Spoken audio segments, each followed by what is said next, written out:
1,00,000 रुपये खर्च एक शेततळ्याला येतो आणि शासन अनुदान मात्र त्या ठिकाणी खोदकामासाठी 75,000 रुपये आणि अस्थिरीकरणासाठी 75,000 रुपये असं 1,50,000 रुपयेच अनुदान त्या ठिकाणी मिळते. 853 शेततळ्यासाठी अनुदान वितरणासाठी त्यांनी मागणी केली, बरोबर, आणि 673 शेततळ्यांना 4.32 कोटी दिले.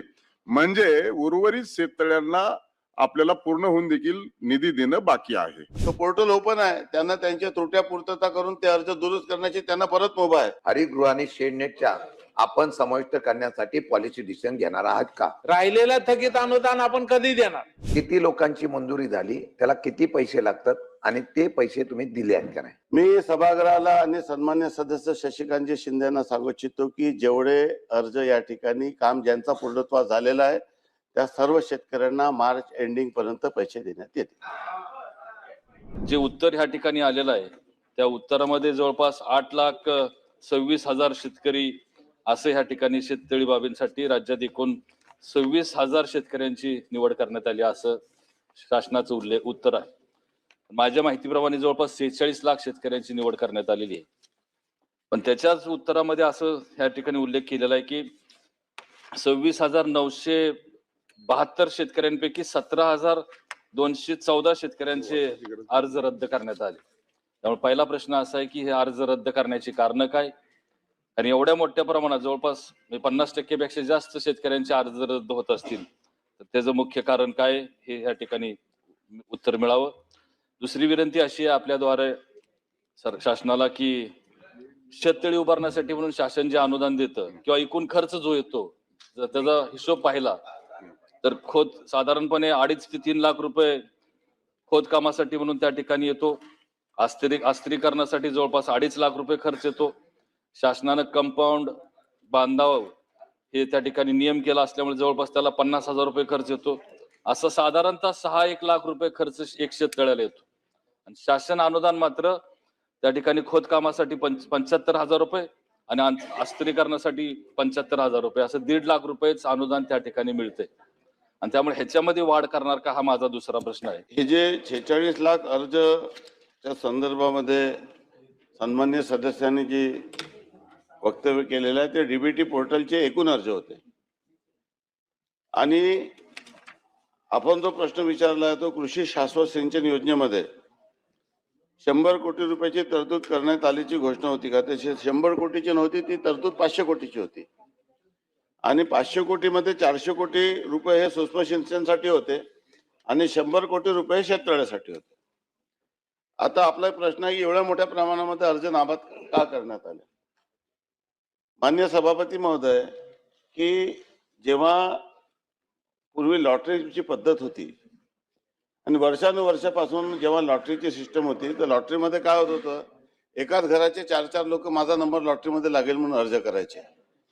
आम्ही जेव्हा त्याचा जेव्हा लॉटरी बंद करण्याचा निर्णय घेतला आणि सर्व अर्ज मंजूर करण्याचा निर्णय घेतला तेव्हाही बाब लक्षात आले की एकाच घराच्या 4-4 लोकांनी अर्ज करून ठेवले होते आणि त्यामुळे पेंडन्सी फार दिसत होती. आणि मग जेव्हा आपण लॉटरी बंद करून जेव्हा सर्व शेतकऱ्यांचे अर्ज मंजूर करायचे टप्प्याटप्प्याने असं ठरवलं आणि लॉटरीमध्ये अडचण काय होती की मी काल पूर्वी देखील माझ्या भाषणात सांगितलं की 100 लोकांना लाभ द्यायचा असेल तर 1000 लोक अर्ज करायचे आणि मग त्यांची लॉटरी जेव्हा निघायची वर्षभर ती लॉटरीची वाटच पाहत राहायचे. जेव्हा लॉटरी निघायची मग तेव्हा ज्यांची नावाने लॉटरी निघाली त्यांनी केलं नाही की मग परत नवीन लोकांसाठी परत लॉटरी करायची. म्हणून आपण जेव्हा कृषी समृद्धी योजना आणली त्यानुसार आपण आता असं ठरवलं की महाराष्ट्राच्या सर्व शेतकऱ्याला जे भांडवली गुंतवणूक आपल्याला करायची आहे, मग यांत्रिकीकरण असेल, सूक्ष्म सिंचन असेल, शेततळं असेल, यामध्ये आपण त्या सर्वांचे अर्ज मंजूर करायचे आणि सर्वांना समृद्ध करण्याच्या दृष्टीने सर्व लाभार्थींचे अर्ज मंजूर करावे अशा पद्धतीने जेव्हा अर्जाची स्क्रुटनी करण्यात आली तेव्हा काही लोकांनी 7-12 जोडले नव्हते किंवा वेगवेगळे कारणामुळे जेवढे लोकांचे अर्ज या ठिकाणी नामंजूर करण्यात आले होते त्यांचं मुख्य कारण असं की त्यांनी फक्त अर्ज केलं होतं परंतु सोबत काही जे कागदपत्र ते जोडले नव्हते आणि त्यामुळे कोणालाही हेतुपुरस्पर रिजेक्ट केलेला नाही आहे, ही बाब मी सर्वप्रथम लक्षात आणून देऊ इच्छितो. तो पोर्टल ओपन आहे, त्यांना त्यांच्या त्रुट्या पूर्तता करून ते अर्ज दुरुस्त करण्याची त्यांना परत मुभा आहे. आता आपण टप्प्याटप्प्याने यांचे सर्वांचे पैसे आपण या ठिकाणी वितरित करत आहोत. शेततळ्याचे जे काम आहे ते आता सुरू होतील. त्यामुळे जे अर्ज प्रलंबित होते त्यांचे पैसे आपण वितरित केले. आज देखील आपण 5,80,00,000 रुपये काल आपण या ठिकाणी या उत्तराच्या नंतर वितरित केले. ते जुन्या अर्जाचे पैसे वितरित करणं सुरू आहे आणि आता जेव्हा उन्हाळा सुरू होईल तेव्हा मोठ्या प्रमाणामध्ये शेततळ्याचे काम सुरू होईल आणि नवीन शेततळ्याच्या कामासाठी आपण नवीन अर्थसंकल्पामध्ये देखील तरतूद केली आहे आणि त्यानुसार भविष्यामध्ये जेवढे अर्ज पात्र राहतील ते सर्वच्या सर्व अर्ज आपण मंजूर करत आहोत. की ह्या असलेल्या कृषीमध्ये शेडनेटचा आणि याचा समाविष्ट करून घ्यावा, हरितगृहाचा समाविष्ट करून घ्यावा. आता हळूहळू फुलाची शेती बंद पडायला लागलेली आहे. वारा थंड यानंतर पावसाळा अवकाळीमुळे पूर्ण शेड उद्ध्वस्त होते. तो गरीब शेतकऱ्यांना परवडत नाही. आपण अशा प्रकारचं या नसलेल्या बाबी समाविष्ट नसलेल्या अस्तरीकरणाच्या हरितगृह आणि शेडनेटच्या आपण समाविष्ट करण्यासाठी पॉलिसी डिसिजन घेणार आहात का?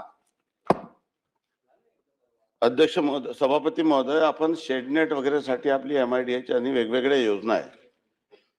ही योजना ज्या कारणासाठी ज्या वेगवेगळ्या योजना कृषी विभागामार्फत सुरू आहे. आपण आता नानाजी देशमुख मध्ये अनेक योजनांचा लाभ देत आहोत, स्मार्ट मध्ये देत आहोत. ही योजना ज्या कारणासाठी आहे त्यांचेच अर्ज मोठ्या प्रमाणात आहे. त्यामुळे शेततळे आणि सूक्ष्म सिंचन हे जे लाभार्थी आहे यांना पहिले आपण सॅच्युरेशन मोडमध्ये आपल्याला जायचं आहे आणि आपण ज्या सूचना केलेल्या आहेत त्या संदर्भामध्ये त्या ज्या योजना आहे शेडनेट वगैरेच्या त्याच्यामध्ये देखील ती वेगळी योजना आहे. परंतु त्या संदर्भामध्ये स्वतंत्र प्रश्न विचारला तर योग्य राहील. त्या संदर्भामध्ये आता माहिती देणं शक्य नाही. शेडनेट हरितगृह या सर्व योजना मी आपल्याला सांगितल्याप्रमाणे एकात्मिक फलोत्पादन योजनेचा समावेश आहे. त्याच्यामध्ये सुद्धा 223 कोटी रुपयाची तरतूद आहे. आणि आता जे आपण प्रश्न विचारला की आपण आजपर्यंत 50 लाख शेतकऱ्यांची निवड केली, त्याच्यापैकी फक्त 12 लाख शेतकऱ्यांनी इच्छुकता दर्शवली. कारण की एका घराचे 4 लोकांनी अर्ज केले होते आणि 7,76,000 लोकांनी पूर्वसंमती दिली आणि 4,39,40,000 लोकांनी या ठिकाणी काम केलेलं आहे. पहिले काय होतं, मी आपल्याला पूर्वी सांगितलं की मोठ्या प्रमाणामध्ये मला लाभ मिळाला पाहिजे म्हणून इतक्या लोकांनी अर्ज करून ठेवले. आता ॲग्रिस्टॅक कार्ड आलेलं आहे, सर्व गोष्टी आलेल्या आहेत. त्यामुळे आता आपण लाभार्थीची निवड देखील पात्र पद्धतीने करत आहोत आणि सर्व लाभार्थ्यांना भविष्यामध्ये महाराष्ट्राचा पूर्णपणे शेतकऱ्यांना ज्या वस्तूची गरज आहे त्या वस्तू आपण टप्प्याटप्प्याने या ठिकाणी पुरवत आहोत आणि आपल्याला काळजी करण्याची गरज नाही. जी परंपरागत पद्धत होती तुमच्या कारकिर्दीची, लोकांना तात्काळ बसून ठेवायचं वर्षभर, मग कधी लॉटरी होईल त्याची वाट पाहायची, ती आता आम्ही बंद केली आहे आणि यामध्ये अधिक सुधारणा देखील भविष्यामध्ये करून शेतकऱ्यांना लाभ देणार. शेततळ्यांच्या बाबतीमध्ये किती शेतकऱ्यांनी मागणी केली, त्याला किती पैसे लागतात आणि ते पैसे तुम्ही दिले आहेत का नाही? आता प्रथम येणाऱ्या प्रथम प्राधान्य ही आपली पॉलिसी आहे, फर्स्ट कम फर्स्ट सर्व. आणि या तत्वावर निवड करण्यात आलेल्या 26,972 अर्जापैकी आताच मी सांगितल्याप्रमाणे 17,214 लोकांनी अर्ज व्यवस्थित केले नाही, कागदपत्र नव्हते, ते अर्ज परत त्रुटी पूर्ततेसाठी प्रलंबित आहे.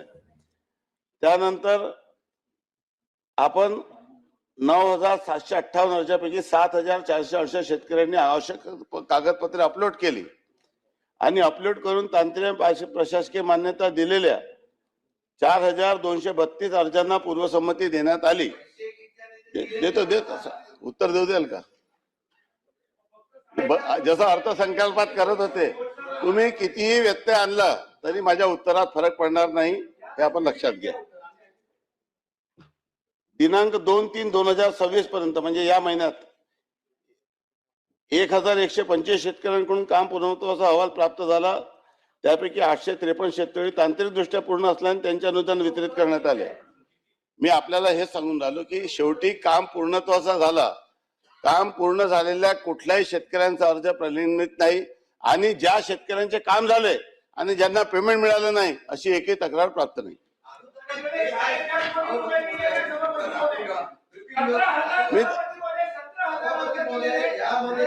मी देतो एक मिनिट. नाही मंत्री महोदय, एकच मिनिट, आपण जरा खाली बस. मंत्री महोदय, आपण उत्तर देत असताना जेणेकरून आपल्या विचारलेल्या प्रश्नाचं उत्तर स्पेसिफिक दिल्याच्या नंतर सन्माननीय सदस्याचं समाधान होईल याच्याकडे पहिल्यांदा आपण कॉन्सन्ट्रेट केलं पाहिजे. परंतु आपण जे उत्तर देत आहात, आता मी देखील उत्तर चांगला वाचलं तर त्यामध्ये असं म्हटलंय आपण की नाही, मी शेवटच्या प्रश्नाचं उत्तर असं वाचतोय की 853 शेततळ्यासाठी अनुदान वितरणासाठी त्यांनी मागणी केली, बरोबर. आपल्याला पूर्ण होऊन देखील निधी देणं बाकी आहे, ते मान्य केलं पाहिजे. आपण उत्तरात मान्य केलं पाहिजे, ते मान्य केलं पाहिजे. महोदय, आपल्याकडे पैसे आहे. मी सभागृहाला आणि सन्मान्य सदस्य शशिकांतजी शिंदेना सांगू इच्छितो की जेवढे अर्ज या ठिकाणी काम ज्यांचा पूर्णत्व झालेला आहे त्या सर्व शेतकऱ्यांना मार्च एंडिंग पर्यंत पैसे देण्यात येतील. शासन अनुदानामध्ये ज्या अनुदानाचे आता 1.5 लाख रुपये फक्त मिळतं, खर्च मात्र 6 लाख रुपये येतो, त्याच्यामध्ये वाढ करणार का? दुसरा प्रश्न असा आहे की शेतकऱ्याला 2दा अर्ज करावा लागतात, एकदा खोदकामासाठी आणि एकदा अस्थिरीकरणासाठी. त्यामुळे ते एकाच अर्जावरती दोन्ही खोदकाम आणि अर्ज अस्थिरीकरण हे त्या ठिकाणी मंजुरी देणार का? आणि तिसरा प्रश्न असा आहे की आता हे शेततळे जे आहे ते फक्त पावसाच्या पाण्यावरती आपण वापर करतो. ह्या शेततळ्याचा वापर जवळ वडा नाला असेल, नदी असेल किंवा काय असेल त्याच्यावरचं पाणी घेऊन वापरायला सुद्धा शेततळ्याला परवानगी देणार का? हे स्पेसिफिक 3 प्रश्न आहेत. तो जो पहिला प्रश्न आहे त्या संदर्भामध्ये तो धोरणात्मक निर्णय टप्प्याटप्प्याने आपण वाढ करतो. त्यांनी दिलेल्या सूचनेचा विचार निश्चितपणे करण्यात येईल. आणि त्यांनी जो दुसरा जो आणि तिसरा जो प्रश्न विचारलेला आहे त्या संदर्भामध्ये त्यांच्यासोबत बैठक घेऊन शेतकऱ्यांच्या अडचणी दूर करण्यात येईल. विक्रम काळे. कधी पाऊस पडतो कधी पडत नाही, पण गेले 3 वर्ष झालं सलग पाऊस पडतो आणि त्यामुळे शेततळी भरली जात आहेत आणि त्याचा फायदा शेतकऱ्यांना होतोय. त्यामुळे याच्याकडे मागणी जास्त आहे आपल्याला, पण आपल्या निधी अपुरा असल्यामुळं हे पूर्ण होत नाही आणि अडचण येते. हे जे काही प्रशासक मान्यता राहिलेल्या आहेत त्यांना आपण कार्यान्वयन आदेश कधी देणार, हा माझा पहिला प्रश्न. आणि आता मोहिते पाटलांनी जसं म्हटलं की पोखरामध्ये आपण या सगळ्या योजना कव्हर केल्या, पण पोखरा ठराविक गावासाठीच आपण ठराविक गावं निवडलेत, केंद्र शासनाची योजना आहे. पण आपल्याला त्याच्यामध्ये सहभाग घेऊन ही जी गावं राहिलेली आहेत राज्यामध्ये, ही सगळी गावं प्राधान्याने घेण्याच्या बाबतीमध्ये सुद्धा सरकार धोरण आखेल काय, हा माझा दुसरा प्रश्न.